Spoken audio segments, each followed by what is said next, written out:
ॐ भूर्भुवः स्वः तत्सवितुर्वरेण्यं भर्गो देवस्य धीमहि धियो यो नः प्रचोदयात्. ॐ शान्ति शान्ति शान्तिः. Namaste my dear friends, this is video number 2 on self knowledge. Knowing the self is the most important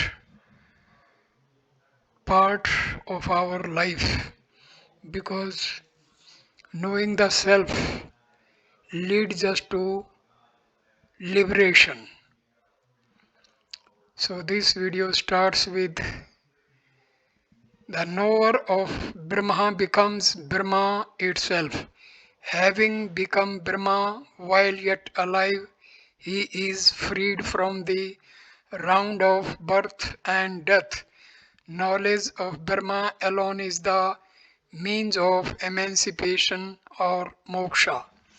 Chapter 2, Hinduism. Hindu is one who lives in Hindustan. This is one kind of definition. A Hindu is one who believes in Sanatana Dharma, who believes in the theory of transmigration, immortality of soul, the teachings of Vedas, and the Varnasrama Dharma. The common religious book for the Hindus is the Gita, and the common mantra is Gayatri. The common name of God is Brahma, Paramatma, Bhagwan or Iswara. Strictly speaking, Hinduism is Arya Dharma or Manava Dharma. Hinduism is the source for all religions. Lord Buddha, who was born and bred up in Hindu religion, made some changes here and there and brought forth a new religion, Buddhism, to suit the temperament and stage of evolution of the people who lived in his time. Buddhism is only an offshoot of Hinduism. Lord Jesus, who made tapas in Kashmir and Banaras, imbibed the teachings and principles of Hinduism and brought forth a religion to suit the fishermen of Palestine. Mahavira made some changes here and there and brought forth a religion, Jainism, which is only an offshoot of Buddhism. Zoroastrianism and Christianity and all isms are all really offshoots of Hinduism only. Hinduism is more a philosophy than a religion. It is like an ocean, just as all rivers join the ocean, so also all religions join Hinduism. All religions have come out of Hinduism. Any kind of man with any kind of temperament, with any kind of capacity, can find out his easy path for salvation in Hinduism. There are so many roads in Hinduism to take any kind of man to the goal. That is the beauty of Hinduism. The teachings of rishis of yore do not pertain to Hindus alone. They are often all embracing universal nature. They are meant for the people of the whole world. The Gita and the Upanishads are books for the people of the whole world. Hindu religious books contain philosophy, rituals, and myths. These three things are necessary. The object of myth and legend in the Vedas is merely to lure the mind to the truths of religion.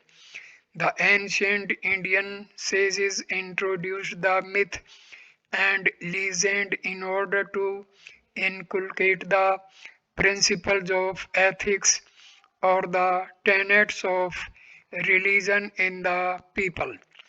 You will have to dive deep and separate the pearls of truth and wisdom from the cells in which they are embedded. It is the superficial observer only who makes thoughtless remarks and unwise and unjust criticism when he comes across myths and legends. If you change your angle of vision, every worldly work will become a yogic activity. A poor man also can reach the goal through service and devotion. Money is not necessary for him. Hindu philosophy is all embracing. Even a squanger can attain moksha while doing his usual work with niskamya bhava. The wise rishis of yore have chalked out different paths for different types of persons according to taste, temperament, and capacity. Proper understanding of Vedanta and its principles and practice of Vedanta in daily life is sure to bring peace, solace, and happiness to a world distracted by war, communal strifes, petty quarrels, and religious fights. True religion. Religion is real spiritual life in the soul. Religion and life are not two but one. The word religion comes from Latin root re, back, ligere, to bind. The mind, which is wandering in the sensual objects of this world, is fixed to the soul, the original source or abode. Without religion, there cannot be any real life. Let us talk of religion less, practice more. Religion is eternal life in the immortal soul. Religion is perfection or harmony. Religion is oneness or unity. Religion is above mind and senses. Religion is above ceremonials and ritualisms. Religion is union with God. Religion is the attainment of divine consciousness or divine wisdom. Religion is freedom from ignorance, illusion, doubt, fear, grief, and delusion. Religion is a call to action in the Adhyatmic field for fighting the battle of righteousness and establishing the ancient dharmas which elevate the soul and confirm Shreyas or Moksha or eternal bliss. Religion is a faith for knowing God and worshipping Him. It is not a matter for discussion at a club table. It is the realization of the true self. It is the fulfillment of the deepest craving in man. Therefore, hold religion as the highest prize of your life. Live every moment of your life for its realization. Life without practical religion is real death. Religion is one, real religion is practical. Real religion is the spiritual life beyond senses. Real religion is realization of Atma. Real religion is feeling God, seeing God, and talking to God. Friends, why do you try to convert a man? There is only one religion on the surface of this earth. That one religion is the religion of love. Conversion is a great social evil. This is the chief and potent cause for communal troubles and disturbances. He who attempts to convert another is unwise. He sows the seed for riots and disturbs the peace of the land. Why do you fight about petty dogmas of different cults? The essentials of all religions are the same. Why do you fight about non essentials? Do not lose sight of the core or essence of religion. Take the juice and throw off the rind and the skin of the fruit. Take the kernel and throw away the shell. Develop absolute tolerance. You cannot grow if you are not tolerant. Embrace all cults, all religionists, all sects in your fold. You will have unbounded joy, peace, and power. Annihilation of egoism and likes and dislikes, realization of the self, love for all beings, selfless service of humanity with Atma Bhava. This is the essence of true religion. Religion is practical. Religion must become part and parcel of your daily life. Mere curiosity and a little bubbling, juvenile enthusiasm and emotion cannot help you much in your spiritual growth and evolution. Struggle and sustained efforts are needed. Religion is the science of life. It teaches us to live in God and attain immortality. It helps us to enter the realms of eternal bliss and unceasing peace. It removes the veil of ignorance and enables us to realize the sublime vision of unity of self. Some say that religion is a luxury. Those who say that religion is a luxury are sunk in ignorance and worldliness. How can a man live without religion? Religion only enables him to get rid of delusion, sorrow, pain, and death, and shows him the way to attain the summum bonum or the abode of immortality.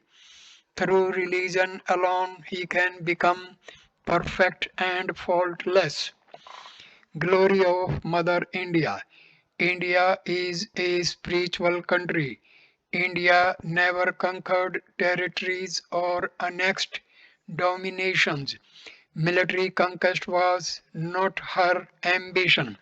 She wanted her children to have Atma Swarajya or absolute independence. She does not call upon them to rule over others. She wants them to have conquest over internal and external nature. She wants them to possess brilliant divine virtues, moral stamina, and inner spiritual strength born of wisdom of the soul. Ahimsa is her weapon to have spiritual conquest and the conquest of the minds of others. People of India have self realization as their goal. They do not care material prosperity and advancement. They want yoga or communion with the Lord. They practice ahimsa, satya, brahmacharya. They wish to enjoy the eternal bliss of the absolute. They are always ready to renounce worldly possessions in order to possess or realize the inner Atma or Brahma. They will sacrifice anything and everything in order to attain the immortal Atma. They are always spiritually minded. India is the land of yogis, rishis, and sages. How charming is the Himalayan scenery! How sweet is Mother Ganga! How soothing and elevating are their vibrations! How soul stirring is the company of the yogins! How beautiful and lovely is Rishikesh with Yogins, Ganga and Himalayas. If you want to practice yoga, come to India and stay in Rishikesh. Enjoy the peace of solitude, realize the bliss of the soul, meditate in silence, enter the stupendous silence. May you become a yogi. Great souls are born in all parts of the world, but the number of great souls is greater in India than in any part of the world. This is the characteristic features of India. Hence, India is called the land of rishis and sages. India is a land of yogins, rishis, sages, and seers. India is the land that has produced many acharyas or spiritual preceptors like Sri Sankara, Sri Ramanuja, many saints like Kabir, Ramdas, Tukaram, Goranga, Mahaprabhu, many yogins like Jnana Deva, Gorakhnath, many sages like Dattatreya, Sadasiva, Brahma. Even now, sea abounds with sages and great souls. You cannot find sandal trees in all forests. You cannot find pearls in all seas. You cannot find gold in all parts of the earth. You cannot find sages in all parts of the world. Hail India, the beautiful land of saints, yogins and rishis, which contains sacred rivers Ganga, the Jamuna, the Godavari, the Indus and the Kaveri, and the magnanimous Himalayas. Hail Bharatvarsha, the land of ancient glory, the sacred land trodden by the holy feet of Sri Rama, Krishna, Vyasa, Sankara, Dattatreya, Patanjali, Maharshi, and others. Hail, hail, Aryavarta, the sweet home for practicing tapas and yoga, which still abounds with rishis, yogins, and sages.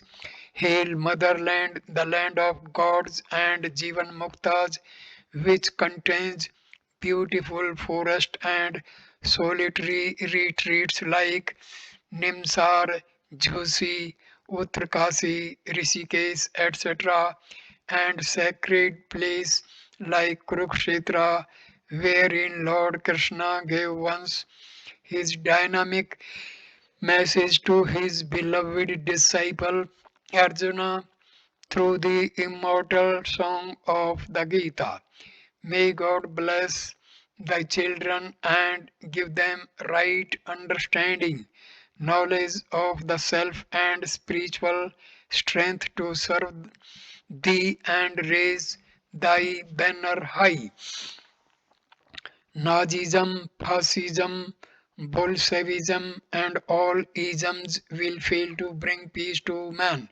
It is only the Sadhuism or Rishiism or Upanishadism of sacred India that can give everlasting peace to man. What is Sadhuism? Sadhuism is to practice self restraint and to live in God. What is Rishiism? Rishiism is to attain immortality through purity, selfless service, cosmic love, devotion, and meditation. What is Upanishadism? Upanishadism is to have the knowledge of the self or the Brahma of the Upanishads through self analysis, inquiry, hearing of the Shrutis, reflection, and meditation on the self, which is self luminous, all pervading, indivisible, timeless, speechless, and deathless. Swaraj for India or any other nation can only be achieved if political activities go hand in hand with spiritual practice. The workers should regard that every action is yoga and an offering unto the Lord. They should be free from selfishness, greed, lust, and hatred, and possess truthfulness, forbearance, self restraint, cosmic love, large-heartedness, coupled with broad tolerance and strong conviction in the existence of God. India is a sacred land with several holy rivers and powerful spiritual vibrations. The Hoxie Himalayas attract the people of the whole world. It is a land peculiarly suitable for divine contemplation and yogic practices. Every country has its own special attractive features. India is a land of yogins and sages. This is the special attractive feature of India. This is the reason why people from America, England, and all parts of the world come to India for the practice of yoga. Glory to India, glory to the rishis and sages. India is the best of all lands. Ganga is the best of all rivers. Himalayas are the best of all mountains. Truthfulness is the best of all virtues. A realized Guru is the best of all men. Atman is the best of all beloved things. Therefore, live in India on the banks of the Ganga, speak the truth, seek refuge under a realized Guru, and realize the Atma and be free. Self knowledge, chapter 3, Guru and Disciple. Necessity for a Guru. Knowledge of the self can be attained only by the grace of the Guru or the spiritual perceptor. The knowledge is transmitted from the perceptor to disciple. You can know the unknowable Brahma by purifying your mind, by serving a Guru who is a Brahmanista established in truth, by getting lessons from him, and by meditation. A medical student is in urgent need of a professor of medicine. A junior vakil needs the help of a senior advocate for his guidance. A junior cook needs the help of a senior cook. When such is the case with the worldly matters, what to speak of adhyatmic spiritual subjects which deal with hidden subtle Atma? The help of a Guru who has realized the self is imperatively necessary for the aspirant for his guidance. Otherwise, he will be groping in the thick forest of darkness of ignorance. The aspirant gets obstacles or impediments, dangers, snares, pitfalls on the spiritual path. He will have to be very careful in sadhana also. A guru who has already trodden the path and reached the goal is very necessary to guide him. Young aspirants should always live under the guidance of a perfect guru for some years. They should be under subjection. They should learn perfect obedience and humility. If they have their own ways, they become arrogant and conceited.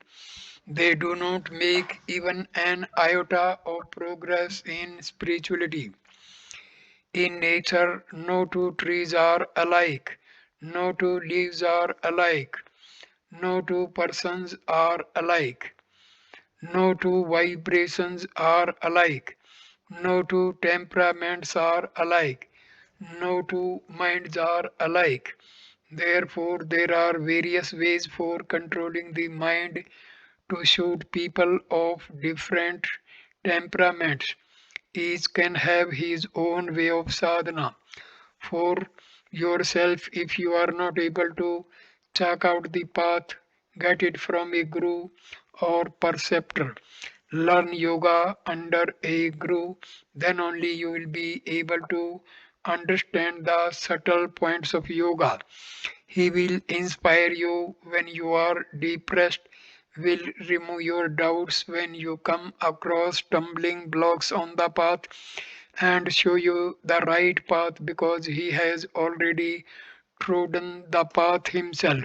If you are sincere and earnest, the Guru's grace will flow to you like Teladhara, a continuous flow of oil.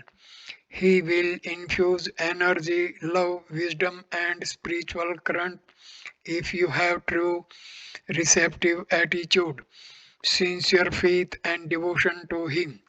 Now stick to one path and one Guru. Do not waver. Be patient.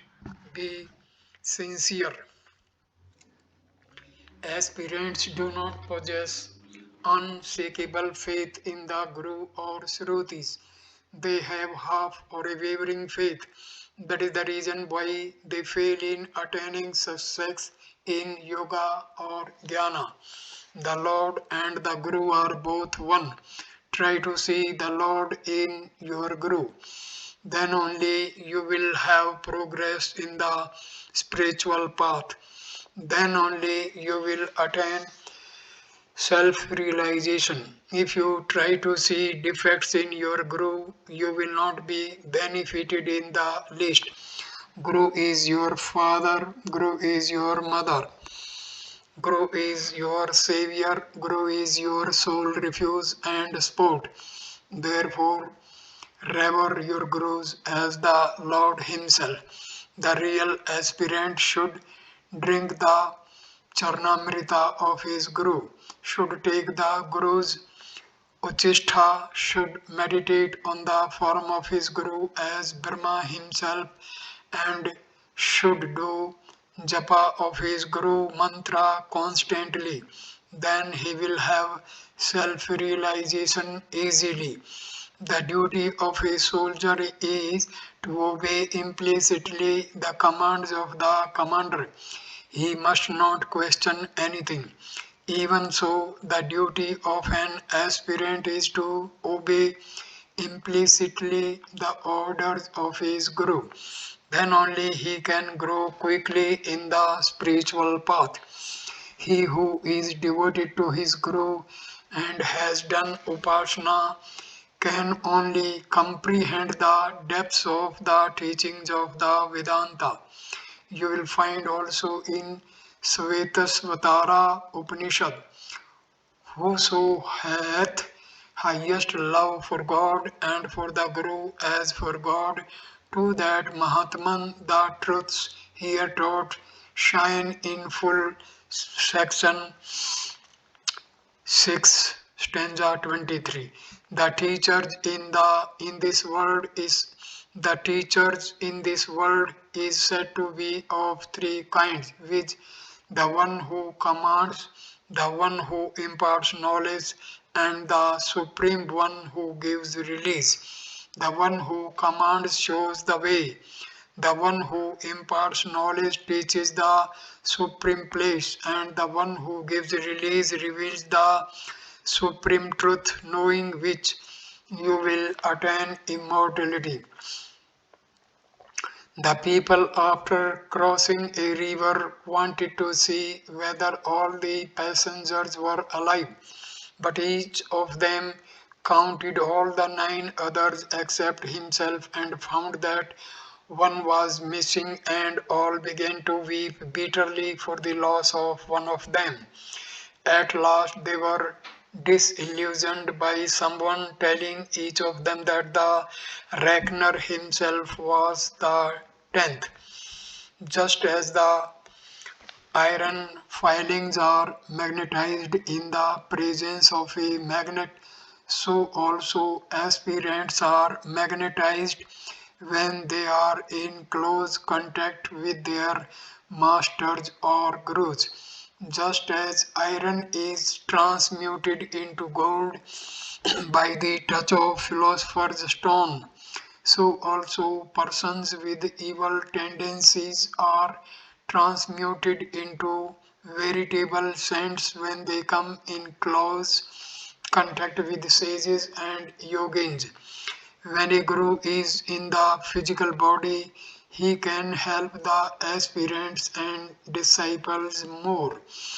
If the disciple has faith in his guru, he will help him even after he has abandoned his physical body. Sri Sankara, the propounder of the Advaita philosophy, Sri Dattatreya, Sri Gyandeva of Alandi even now bless the aspirants who have devotion unto them. They have no body on earth but yours, no hands and feet but yours.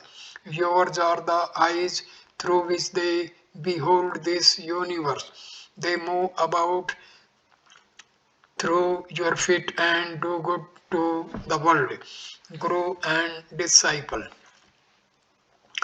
One who is versed in Vedas, who has knowledge of Brahma, who has a balanced mind, who is an ocean of mercy, and who is able to remove the doubts and avarna of the aspirants is a real guru. A true Satguru is absolutely free from passion, anger, selfishness, greed, hatred, and egoism. He is beyond worldly temptations. He is able to remove the ignorance of people. He can clear any kind of doubt. He can give practical, easy lessons to control the mind and senses. His instructions are very impressive. Even an arrogant, proud man bends his head before him. He is able to take the students to the door of moksha. He can remove the obstacles, pitfalls, and snares on the path. He is versed in the Vedas. He is sinless. He is an ocean of mercy. He is a friend to all. There are some sattvic souls in these days, but sages who have Brahmic experiences are very rare. These sattvic souls have no direct experience and they are mistaken for liberated sages. Even sattvic aspirants who are treading the path of truth, who possess virtuous qualities, must be adored. Such aspirants also are very rare. Some sattvic souls pose for Jivan Muktas. This is deplorable. Their disciples begin to worship them. Gradually, they get a downfall by becoming a slave to respect, honor, and worship. Maya havocs in a variety of ways. It is very difficult to understand her ways and operations. Doubtless, there is dearth of genuine gurus, but there is still more dearth of genuine disciples also. Aspirants complain we cannot get good gurus in these days. Gurus also complain we do not get good disciples these days. Who is right? Who is wrong? The lower court cannot decide this point. The matter will have to be assuredly placed before the Privy Council of Gyanis. Can a patient gauge the merits of a doctor as soon as he enters the consultation room? Ignorant disciples who have not even an iota of experience in the spiritual path at once begin to test and examine the gurus. They make serious remarks, some hasty, wrong conclusions, and inferences from external appearances and ways of living. Paramhansas have different mysterious ways of living. Even though you live with them shoulder to shoulder for 12 years, you can hardly understand their hearts and depth of knowledge. Jnana and spiritual experiences are quite internal states. Foolish chelas run from one guru to another guru. Pitiable is their lot.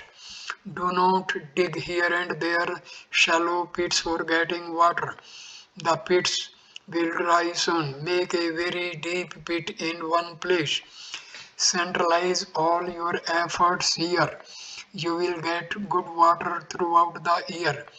Even so, try to imbibe thoroughly the spiritual teaching from one preceptor alone. Drink deep from one man. Sit at his feet for some years. There is no use of wandering from one man to another man out of curiosity, losing faith in a short time. Do not have the ever changing mind of a prostitute. With the help of one light, you can light up several other lights. Even so, a realized soul can make several others to realize God, provided they are in a fit condition to receive the light imparted by Him. Therefore, serve your preceptor with great devotion. Out of compassion on you, one day or other, He will enlighten you. He will lift you up. Wait patiently, surrender yourself unto Him completely. He alone who sits at the lotus feet of a preceptor, who has knowledge of the self and who is also well versed in scriptural knowledge, is able to grasp the truth. In the Gita also, chapter 4, stanza number 34, Lord Krishna says, know it by means of prostration to the Guru, interrogation and service. The wise who have cognized the truth will instruct thee in that knowledge of the soul, self.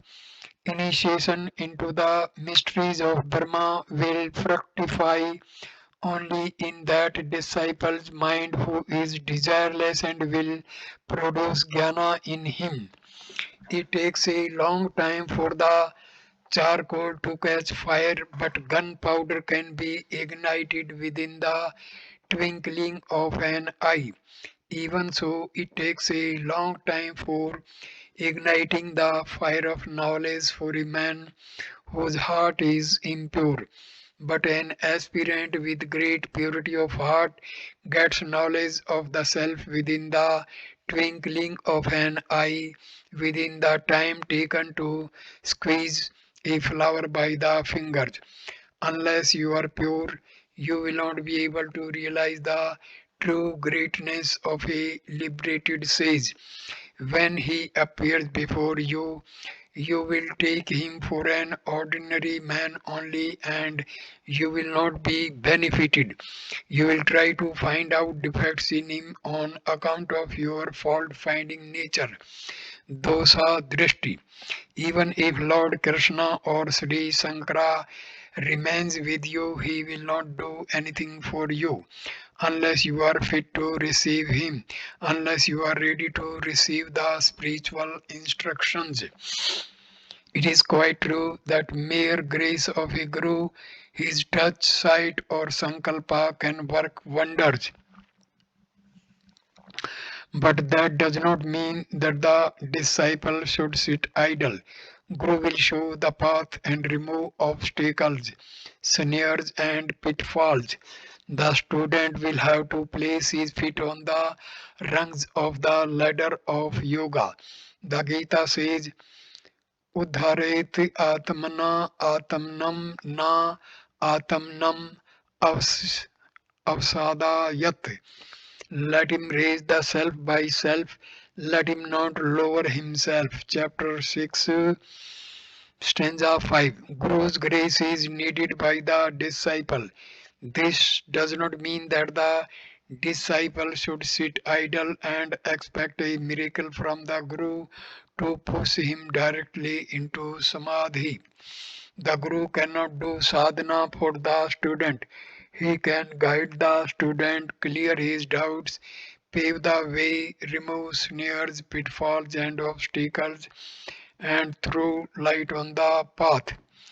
The disciple himself will have to place each foot step in the spiritual path. He himself will have to place his step on each rung of the ladder of yoga. You will have to place each step yourself in the spiritual path or rung of the ladder of yoga. No miracle will happen to push you into nirvikalpa samadhi. Teachers can inspire you and remove your doubts and pitfalls. Introspect, find out weaknesses and remove them. Be regular in your meditation. You will reach the goal quickly. Realization cannot come to the student as a miracle done by the guru.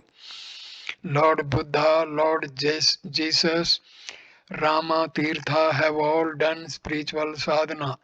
Lord Krishna prescribes Vairagya Abhyasa, dispassion and practice. He did not say to Arjuna, I will give you mukti directly. When there is intense urge from within to take the definite steps in the spiritual path, you will have to take recourse to rigorous sadhana, but the sadhana must be well regulated and gradual. There must be ladder like ascent, like the rise of temperature in typhoid fever. You must place your footstep in the yoga ladder just as you place your footstep in the staircase. Distance has nothing to do between a master and a disciple. It is the nearness of the heart that counts. There must be perfect unity between the guru and the chela. Then only the disciple will be immediately benefited. The sun is at a very long distance, and yet the lotus rejoices in the morning as soon as it beholds the sun. The moon is at a very long distance, and yet the lady of the lake bursts into joy when it sees the moon. The clouds are at a long distance, and yet the peacock dances in joy when it sees the clouds. Even so, friends may be separated by a long distance, and yet they can be well united in blood, well united in bonds of friendship and love. Distance is no bar. Gurus and disciples may live in distant places, and yet the gurus may help their disciples by their strong spiritual throughout currents. This is a strange world. We have to learn many lessons.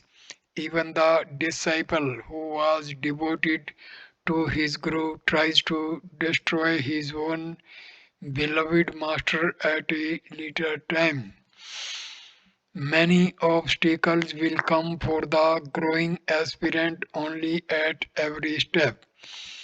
These will develop his soul force, inner strength, and power of endurance.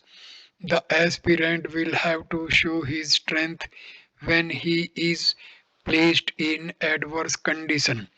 He should think and feel that nothing has happened. If you have no guru, take God, Lord Krishna, Lord Shiva or Rama as your guru. Pray to him, meditate on him, sing his name, remember him. He will send you a suitable guru. A personal guru is necessary in the beginning. He, the Guru of Gurus, alone can show you the path to attain God and obviate the snares and pitfalls on the path. Qualifications of aspirants. Who is a qualified person for attaining immortality? That man who has shaken off earthly impurities, who has removed worldliness worldliness and all sorts of worldly attachments is fit to tread the path of yoga. He must have purity of nature and cleanliness of life also. A man who has removed his sins by lot of tapascharya, who is calm, shanta, and free from attachment, Vita Raga Purusha, and who longs for liberation from samsara, wheel of birth and death, is only entitled to read books on Vedanta and other Atmajnana books. Those spiritual aspirants who have destroyed their sins by severe tapas, austerities, who possess a tranquil mind, who are free from attachment of all sorts, who have controlled the Indriyas, who have intense faith in Guru and Shrutis, and who long for liberation are fit for the attainment of Jnana, knowledge of the self. They are adhikarins to approach Brahmanista Guru for getting instructions. Here we have vairagya with the world and its objective and prema, love with God and spiritual sadhana. The way of the enlightened sage is sinless. The way to liberation of freedom of perfect happiness and peace is through perfect purity of mind and heart, of every act of character and life, through self restraint and control of mind, and through regular meditation on the pure, self luminous, indivisible, all pervading Atman. Even if there is a small white patch leukoderma on the face of a young damsel, it certainly mars her beauty. Even so, even if there is a small defect in an aspirant, it undoubtedly spoils his character and life. An aspirant should be absolutely free from all kinds of weaknesses and faults. He should be an ideal person endowed with all virtues. Direct realization of the self is a means to liberation. He who is endowed with the four means of salvation will be able to realize the self. One can acquire these four qualifications viveka, vairagya, sadsampat, and mumukštva by following strictly the duties of his own caste and order by tapas and selfless service by propitiating his own Ishtadevata or tutelary deity and serving his guru. You cannot do tailoring without scissors, needle and thread. You cannot dig the earth without a spade. Even so, you cannot attain Brahma Jnana without possessing the four means discrimination, dispassion, sixfold virtues, and yearning for liberation. The teachings of Vedanta can enter the mind of that person who has attained purity of heart by performing selfless service or niskamya karma yoga. Even an avatar will not help you unless you possess these qualifications of an aspirant santo vitaraga nispriya sravsanga Pratyaga, Astika, Sadachara, Jitendriya, real sustained vairagya, strong determination, patience, perseverance, obedience, humility, etc.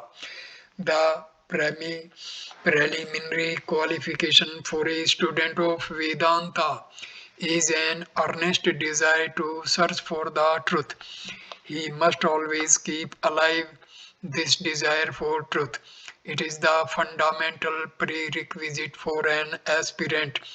If one has this qualification or merit, all merits will cling to him. All good qualities will come by themselves. Then alone he will be able to tread the path of truth easily.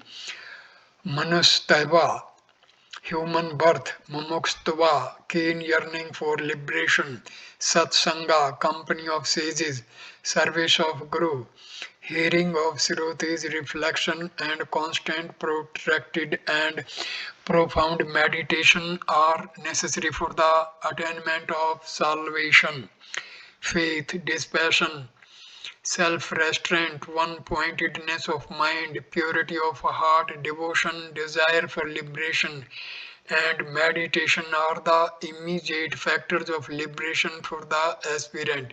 He who is endowed with these qualities attains immortality and knowledge, absence of egoism, development of good qualities, cheerfulness, self surrender, absence of passion and anger, keeping up balanced mind at all times, facing honor and dishonor with same feeling, aversion to sensual objects, heat and cold are some of the signs of the person who is on the path of realization.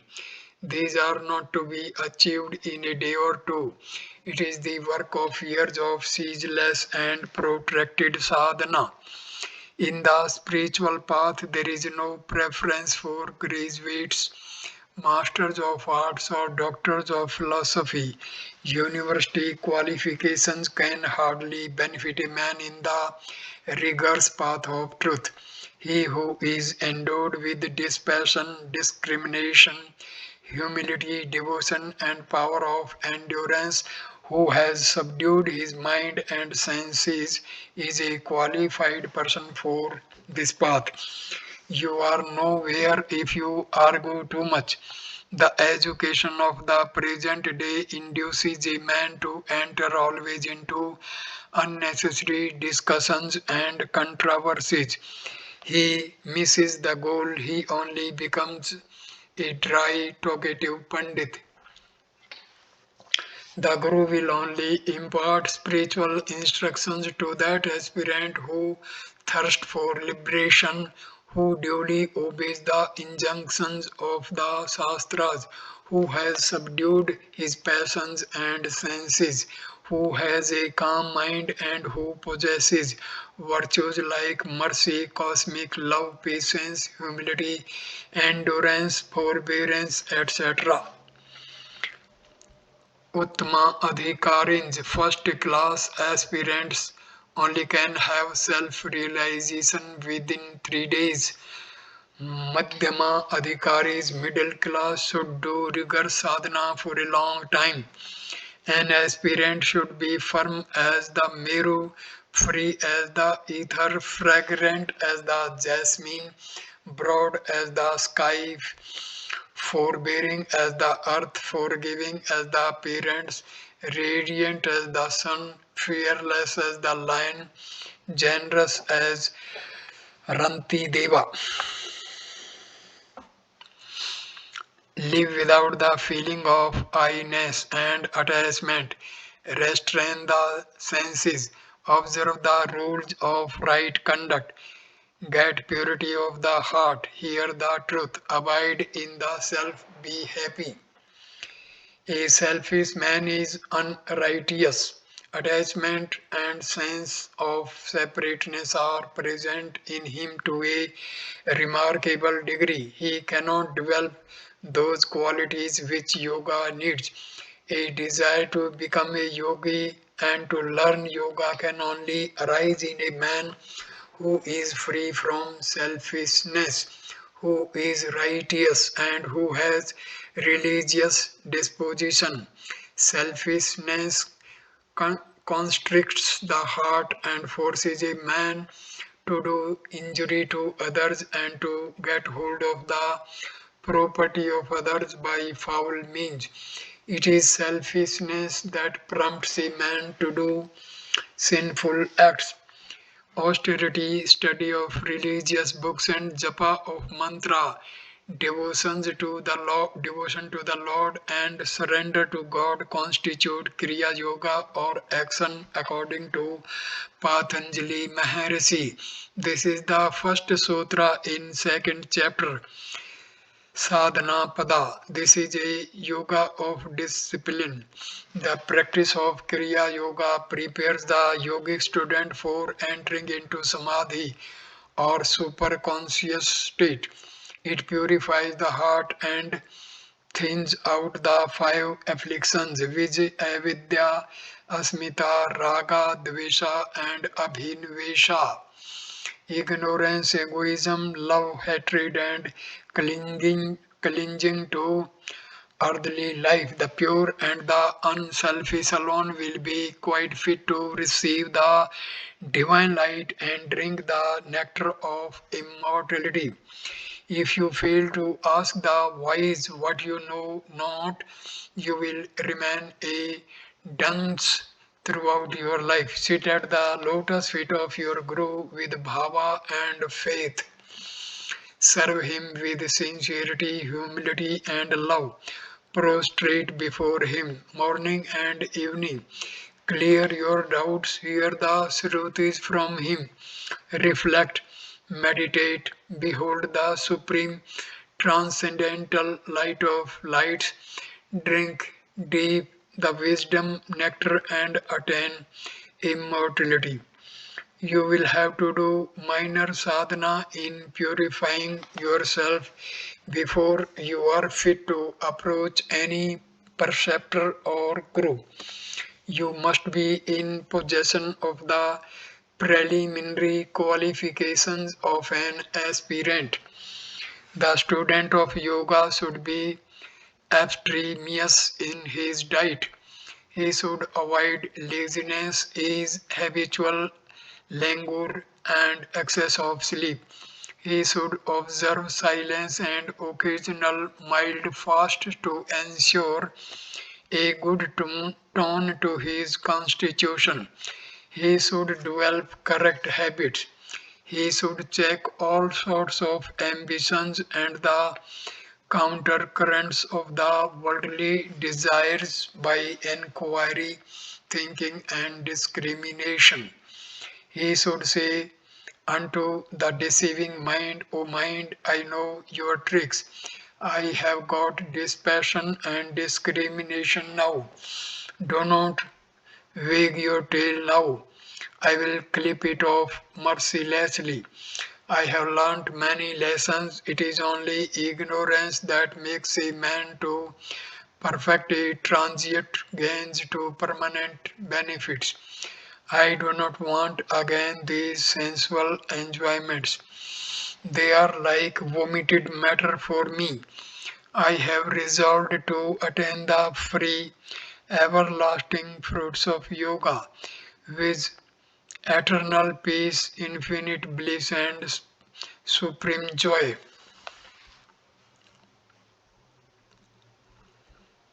If you remove a fish out of water and place it on the shore, it will flutter about in intense agony.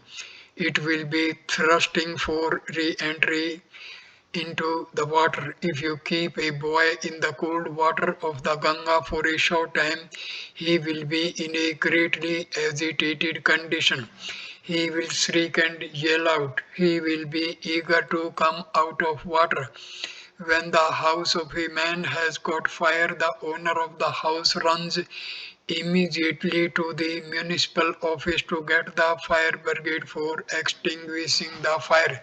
He takes immediate steps. Similarly, you should have earnestness and desire for liberation. Abandon the idea of becoming a yogi within a few months.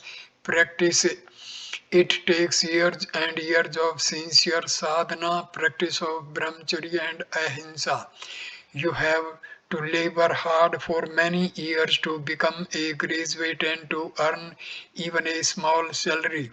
How much more difficult it will be to become a yogi and to attain immortality. O aspirants, have the strong determination I will realize God now or I will die.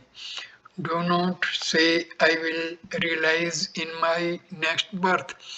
I will take a cudgel to beat you. I will become very angry. You can realize in this very second if you thirst for God and God alone and do sincere intense sadhana. Sanchita, Purusartha and Prarabdha karmas. Tarkas, quiver and case in which arrows are accumulated represents or Sanchita karmas.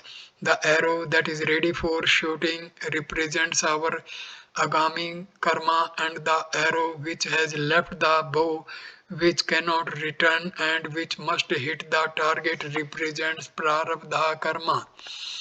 The storeroom in the Sanchita. The articles that are put in the shop for sale are prarabdha. The daily sale proceeds are the agami. Sanchita karmas are the accumulated works. Prarabdha karmas are ripe of fructiferous actions. Kiryamana agami karmas are current works. The big storehouse for paddy represents Sanchita Karma. The paddy that has been taken out separately for the use of the current year corresponds to the Prarabdha, and the paddy that is growing in the fields in the current year represents Agami Karma or Kriyamana. Sanchita karmas are destroyed by Brahmajnana. One should enjoy the prarabdha anyhow, Vyavaharik drishti only. Kriyamana karmas are no actions as the Jnani has Akarta and Sakshi Bhava. God and Purusartha are synonymous terms. They are two names for one thing. In Mahabharata, you will find that exertion, Purusartha, and Prarabdha combined bring about fruits. If you are ailing, you must do Purusartha. You must take medicine. You leave the results to Prarabdha. Throughout Yoga, Vasishtha ji recommends Purusartha only to Sri Rama. Markandeya through Purusartha alone conquered death. Man is doubtless the master of his own destiny. Purusartha can do and undo things. Markandeya changed his destiny through his tapas. Fatalism will produce abnormal inertia. God helps those who help themselves. Be up and doing. Man is the master of his destiny. Prarabdha is the result of your own thoughts and actions. Change your mode of thinking. Think I am the immortal self. The immortal self you will become. As you think, you so become. This is the immutable law. You have now the habit of thinking I am body, I am mind, I am prana, I am indriya or sense. Change your present habit of thinking and think I am Brahma, I am the all pervading intelligence. You will conquer your destiny. If you are in the habit of writing in a slanting manner, you can change your habit and can write in a vertical manner. Even so, you can change your habit of thinking. Conquest of habit is conquest of destiny. Fate or destiny is your own creation through your own karmas. You are the master of your destiny. Change your mode of thinking. Instead of foolishly thinking I am the body, think I am Atma all pervading. Prarabdha can elevate anybody to any high level, even to Godhead. The life of James Ramsay MacDonald is worth mentioning. He was a man of great Purusartha. He rose from a poverty to poverty, from a field labourer to the Prime Minister of Britain. His first job was addressing envelopes for 10 shillings a week. He was too poor to buy tea, so he drank water instead. His main meal every day for months was a three-penny beef steak pudding. He was a pupil teacher. He took great interest in politics and science. He was a journalist. He gradually thought right exertion Pursartha rose to the present position in life. Take care of your thoughts, then the actions will take care of themselves. Actions follows thoughts. Acts create habits. Habit create character. Character creates destiny. So your destiny is in your hands. Shut out all evil thoughts. Allow good thoughts. We are what our thoughts have made us and will be what they make us. You are not bound. You have got free will. You cannot change the experiences, the results of prarabdha, but you can change your future by right thinking and right action, and thus make your will pure and irresistible. You can attain self-realization with the help of dynamic will. The husk is natural to rice and the rust to the copper, yet they disappear through efforts made. Even so, anjana which clings to the jiva or ajnana which clings to the jiva or individual soul can be made to disappear through the ceaseless atmic inquiry. Destroy the avidya. May you rest incomparably firm in your own self. The man who advocates the theory of Purusartha says, am I a straw to be tossed about hither and thither? I can change my prarabdha, I will undo it by Vedantic practice. I have got a free will of my own. I will make it pure, strong, and irresistible. I will work out my salvation. I will become free myself. Another philosopher says everything is pre-arranged in the grand plan or grand scheme. God knows the whole detail of evolution of a man from mineral life till he becomes a Jivan Mukta or a liberated soul. In reality, all is Prarabdha only. We will have to preach Purusartha just to give an impetus for the man to work in right earnest. Otherwise, he will become slothful and dull. If a man succeeds in his attempt, he calls it Purusartha. He says, I really exerted much, I have succeeded. If he fails, the same man says, what can I do, my friend? It is all Prarabdha. Without him, nothing can be done. Without God, no atom can move, no leaf can wave in the air. Prarabdha is only Purusartha of previous birth. What is destiny after all? It is one's own makeup. You have created certain things, you can destroy them or undo things also. You are thinking in one way, I am Mr. So and so, I am Brahmin, I am a doctor, I am fatty, I am a householder. This is Prarabdha. You can change this particular mode of thinking. Think I am Brahma, I am omnipotent, I am a witness or a Sakshi. I am God. I am neither the body nor the mind. I am all pervading truth or pure consciousness. This is Purusartha. You have got a particular way of writing in a vertical manner. This is Prarabdha. You can change that writing into a slanting way. This is Purusartha. You sow an action and reap a tendency. You sow a tendency and reap a habit. You sow a habit and reap your character. You sow your character and reap your destiny. Therefore, destiny is of your own creation. If you change your habits, you can become master of your destiny. God never punishes nor gives rewards. He is not sitting with a rod to chastise people. Life is governed by fundamental divine laws. The laws operate, the law operates and man reaps the fruits of his actions. No one can remain quiet even for a second. No one can become a fatalist. There is an urge or stimulus from within to work. That is the reason why the Gita says, nor can anyone, even for an instant, remain really actionless, for helplessly is everyone driven to action by the qualities born of nature. The theory of Prarabdha cannot make anyone a fatalist. Lead a life outside your bodies. Stand aside and watch the activities of the mind and body.